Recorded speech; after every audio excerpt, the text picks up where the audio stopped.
اللہ کے پیارے رسول صلی اللہ علیہ وسلم نے فرمایا ہے کہ جب تم سوتے ہو تو شیطان 3 گرہیں لگاتا ہے، گنڈا 3 گرہیں لگاتا ہے تمہارے کان میں اور کہتا ہے سو جا سو جا سو جا، رات لمبی ہے۔ حضور فرماتے ہیں جب بندہ سویرے اٹھ کے اللہ کا ذکر کرتا ہے، چارپائی پہ اٹھا، اس نے اٹھنے کی دعا پڑھ لیا، الحمدللہ کہہ لیا، اللہ اکبر کہہ لیا، یا اللہ تیرا شکر ہے، اپنے لہجے میں کسی طرح اللہ کا ذکر کر لیا۔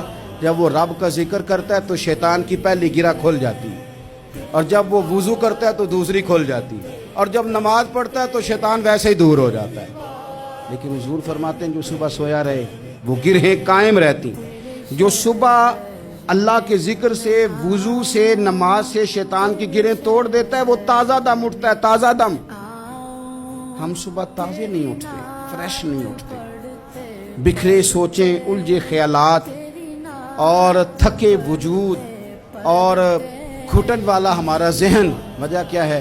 وجہ میرے عزیز صرف اتنی ہے کہ ہم رات کو دیر تک جاگتے ہیں، صبح دیر تک سوتے ہیں۔